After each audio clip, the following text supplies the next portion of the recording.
ሞት የሰው ልጅ ትልቁ ምስጢርና የመጨረሻው እውነት ነው።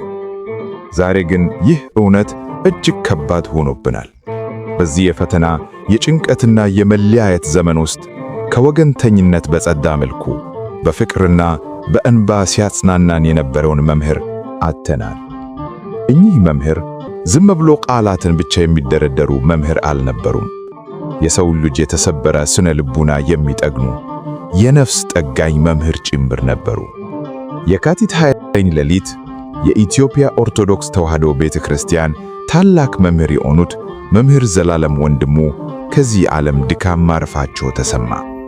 መልካሙን ገድል ተጋድያለሁ፣ ሩጫውን ጨርሻለሁ፣ ሃይማኖትን ጠብቄያለሁ እንደሚለው የሐዋርያው ቃል መምህራችን አገልግሎታቸውን ፈጽሞ ወደ አምላካቸው ሄደዋል። ዜናው የብዙዎችን ልብ የሰበረ ቢሆንም የእሳቸው ማረፍ ግን ትልቅ መልእክት ጥሎልን አልፏል። እሳቸው የሰው ልጅን ውስጣዊ ባዶነት በጥልቀት ይረዱ ነበር። የዘመናችን ሰው በቁሳቁስና በገንዘብ ወዳድነት ቢሞላም በመንፈሱ የተራበ መሆኑን አይተዋል። ለዚህም ነው ስለ ሰላም ሲሰብኩ እንባቸው ቀድሞ የሚፈሰው። እሳቸው ሲያለቅሱ የእኛም የድንጋይ ልብ አብሮ ይፈስ ነበር።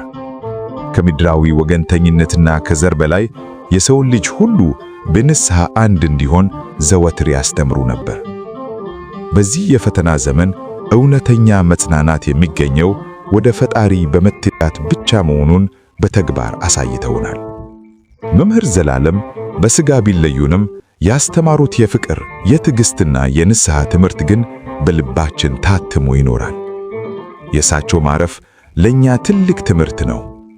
ጊዜያችን አጭር መሆኗን፣ በዚች አጭር ጊዜ ውስጥ ግን ማፍቀር፣ ማዘን እና ለሌሎች መትረፍ እንደምንችል ሕያው ምስክር ናቸው። መምህሩ በምድር ላይ የዘሩት የፍቅር ዘር አሁን በእኛ ልብ ውስጥ ሊያድግ ይገባዋል። ፈጣሪ ለመምህራችን ነፍሳቸውን ከአብርሃም ከይስሐቅና ከያዕቆብ ጋር ያሳርፍልን። ለወዳጅ ዘመዶቻቸውና ለመላው ቤተክርስቲያን መጽናናትን እንመኛለን። ተወዳጆች፣ ከመምህር ዘላለም ትምህርቶች ውስጥ ዛሬም ድረስ በልባችሁ የሚሰማው የማትረሱት ትምህርት ወይም ቅጽ የቱ ነው? ከስር ኮሜንት ላይ አካፍሉን። እግዚአብሔር የሁላችንንም መጨረሻ ያሳምርልን።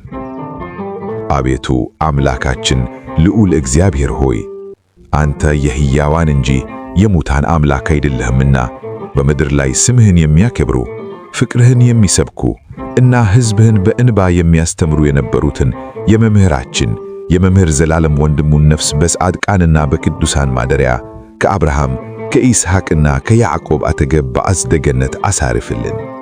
ለእኛም ለልጆቻቸው እርሳቸው ያስተማሩንን የሰላምና የፍቅር መንገድ እንድንከተል ልቦናችንን አብራልን።